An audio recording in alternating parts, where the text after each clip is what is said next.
Not only that, but I had to come to peace with the fact that I'm nobody's fool. Like, even though men didn't commit to me in the past, there's a reason for that, Micaiah. Let's not just read upon the negative data, but the positive data, which is you have standards, and you've always have standards, and this is why you have been protected by the standards. There's nothing wrong with that. Is it really something, or is it really trusting? 'Cause I can back up all I do. Hello, everybody. Hi. My name is Micaiah Janae, and I am a multidisciplinary artist and entrepreneur who has successfully blended my worlds, my platforms, my businesses together to eliminate confusion by making music the glue, and I help other multidisciplinary artists and entrepreneurs to do the same. But today, I am Micaiah Janae, the speaker, here to tell you 3 ways to turn pain into purpose. In other words, how to make the best out of heartbreak. If you are already feeling my vibe, go ahead and subscribe to this channel so you can stay updated and notified on everything that I post in this channel. So, this entire series has been about you and me, and when we go through these crazy spiritual transitions and how challenging it can be to take care of self. I drew inspiration to do this series from the ebook and the experience that I had that I speak about in that ebook, and then I created the self-care tips at the end of that ebook. If you aren't aware of this experience that I'm referring to, for 9 years now, I was basically in a situationship with this guy who I absolutely adored. I'm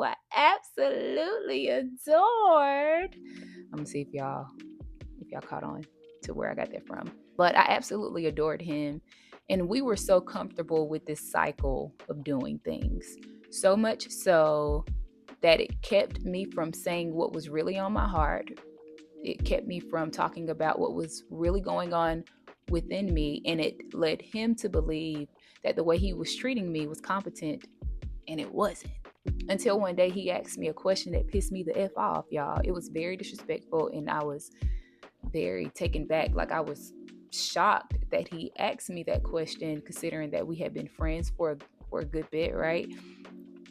And when he asked me that question, that was the moment of opportunity to stand up for myself.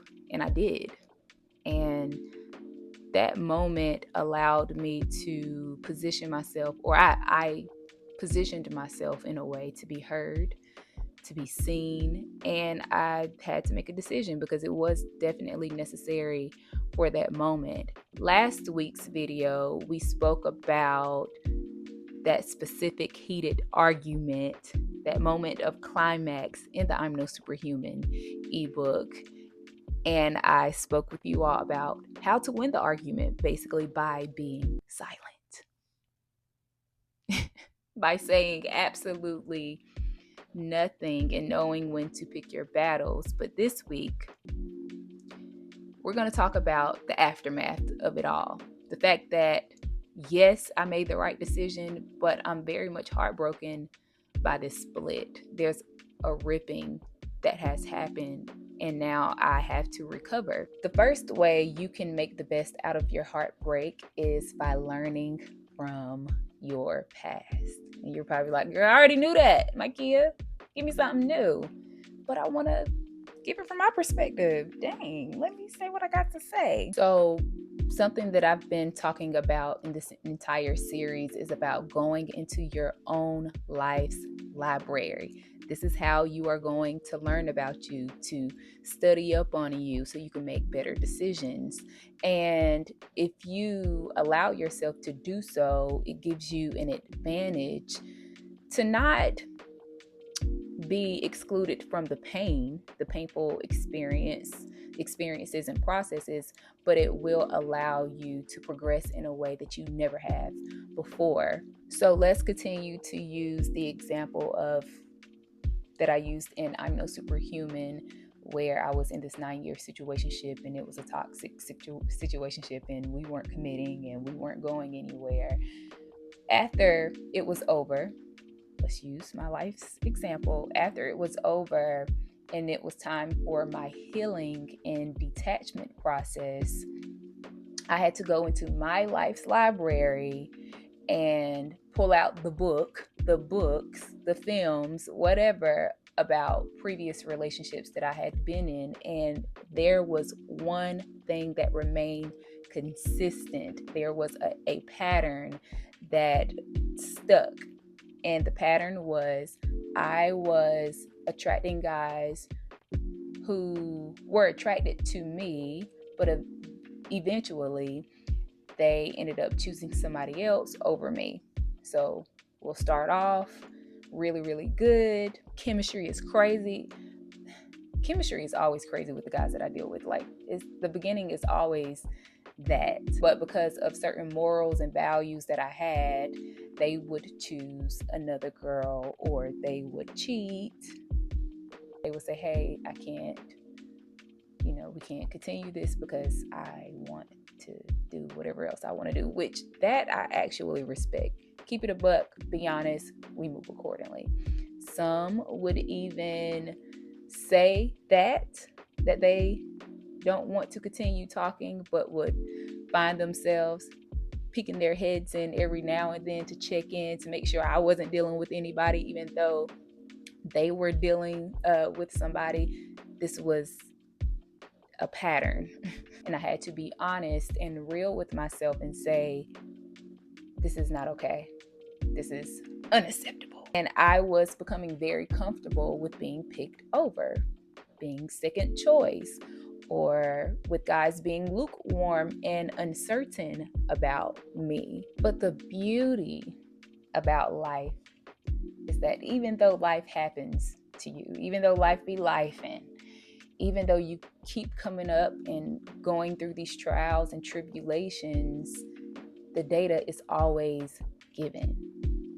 Life be lifing, but the data is always given to you to make better decisions. My question to you is, what will you do with the data that's been given?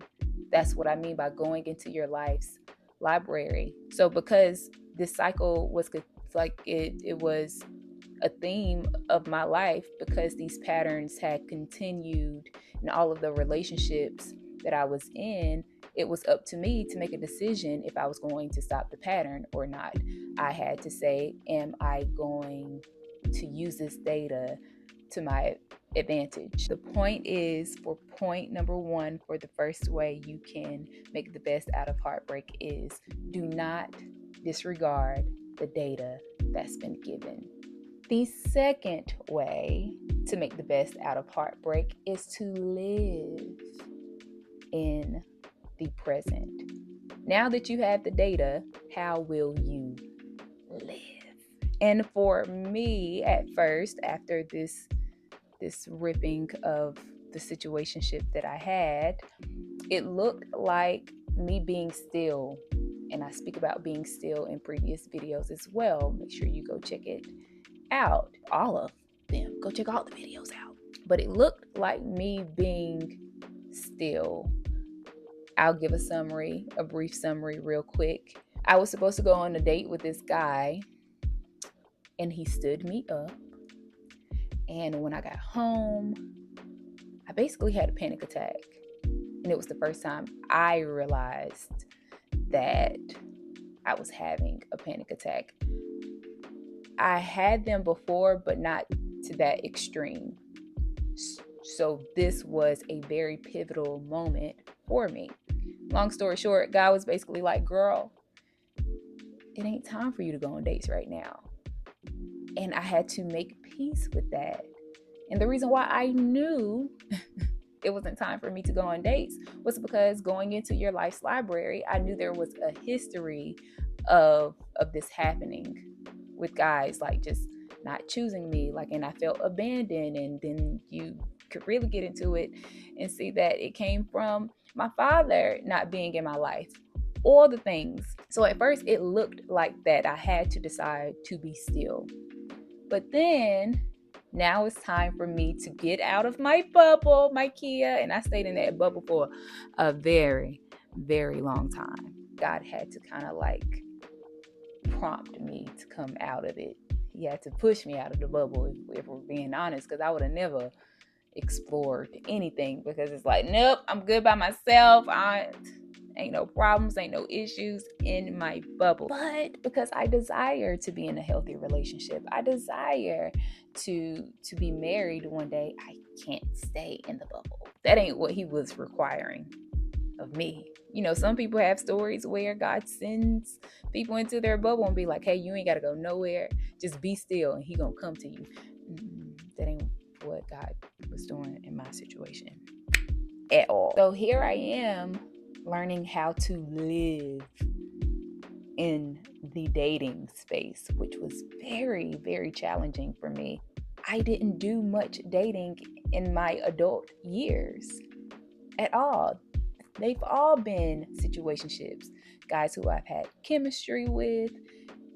They know they like me, but they don't stay, they don't commit. This was the pattern, you guys. So I was used to that, but then I made a decision that I didn't want that to happen anymore. So I isolated myself and I began healing. However, now I got to go back out there.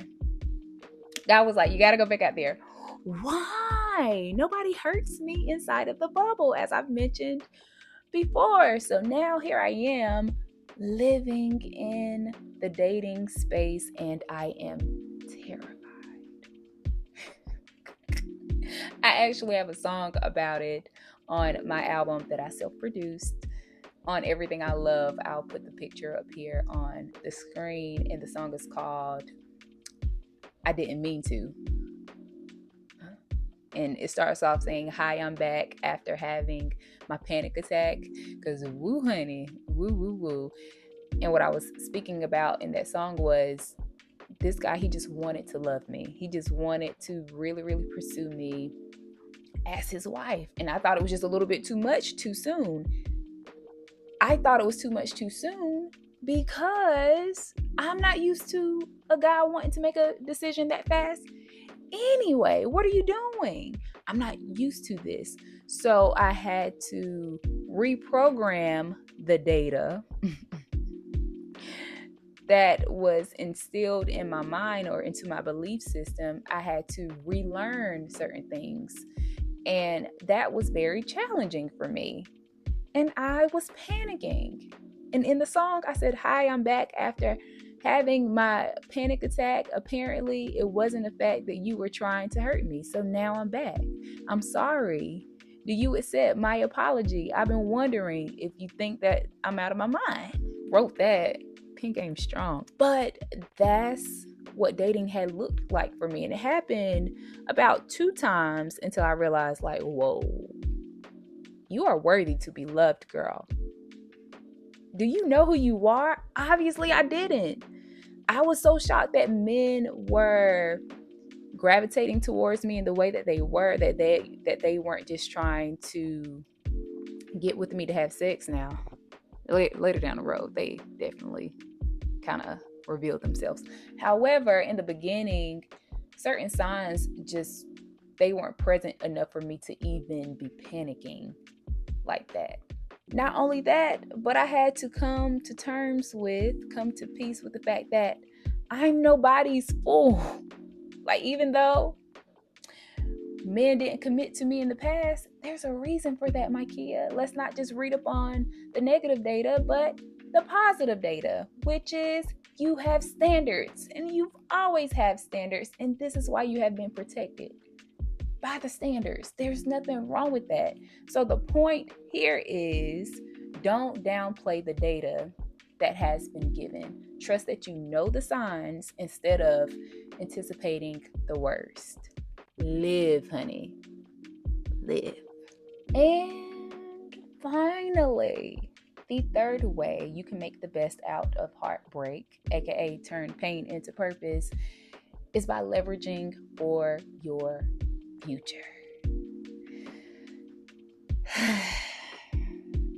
Now that you have learned to regulate your nervous system, Now that you have the data, now that you understand more of who you are and you trust who you are, you have to make decisions from that place. Make the decisions from that calm place of knowing. When I realized who I was, the value that I bring, it was easier for me to make decisions in the dating space. For me, what it looked like was, yes, we have great chemistry. Yes, you are pursuing me and you are being intentional. Yes, you want me to be your wife, but this does not mean that I am your wife. Therefore, I cannot remain too attached and I cannot commit to a toxic cycle. Therefore, I have to learn how to let go quickly, which is very hard for me because I am a deeply intuitive and emotional person and I'm very empathetic. And so this was a discipline that I had to learn. It sounds contradicting because it's like you're letting go, but it is a discipline because it's me making a decision that's best for my Kia and my Kia's future.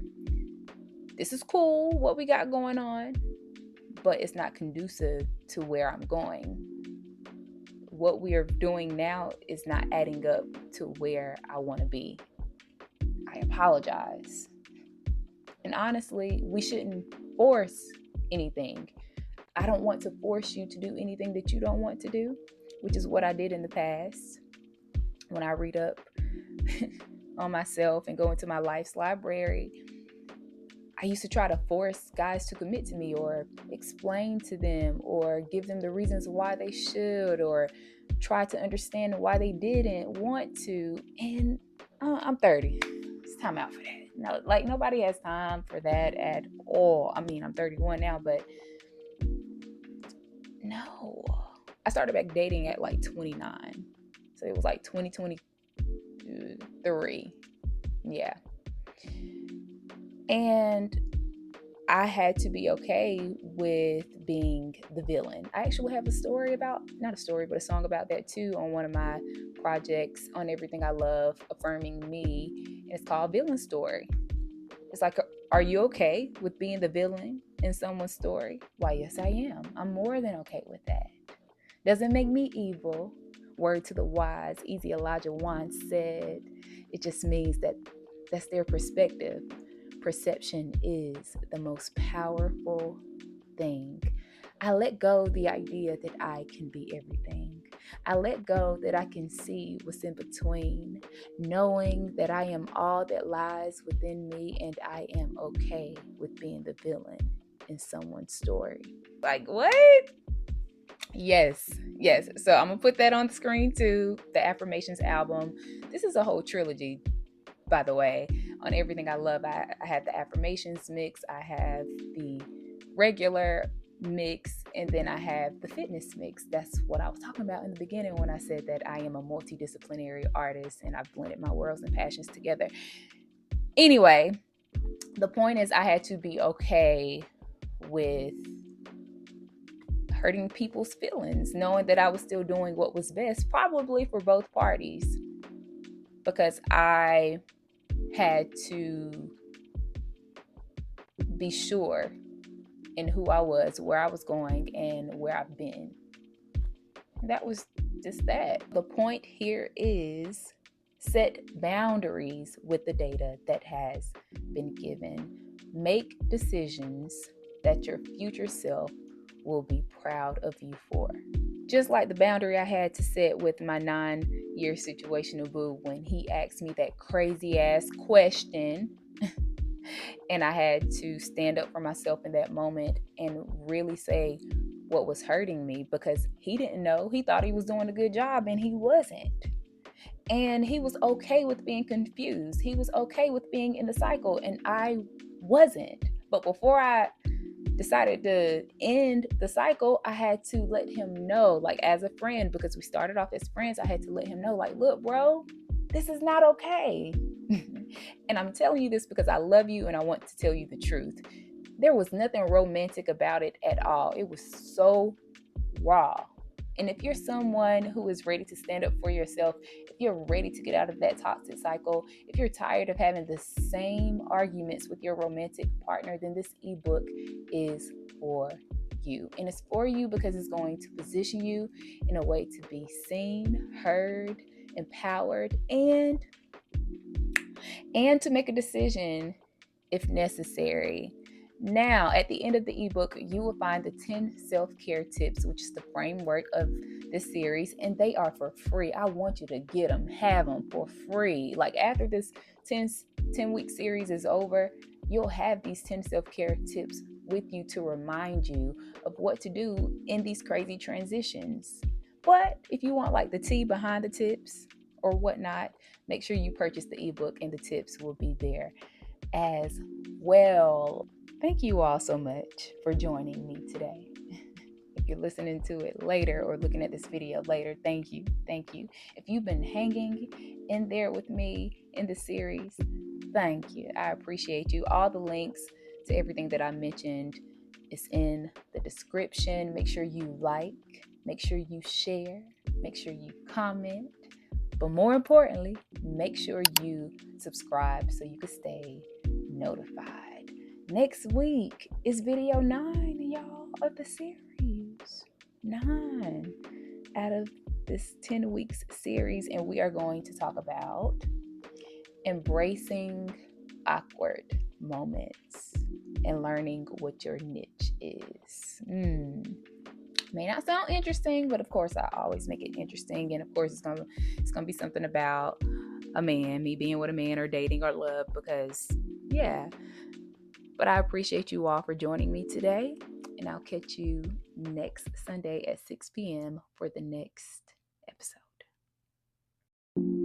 Is it really something, or is it really trusting? 'Cause I can bear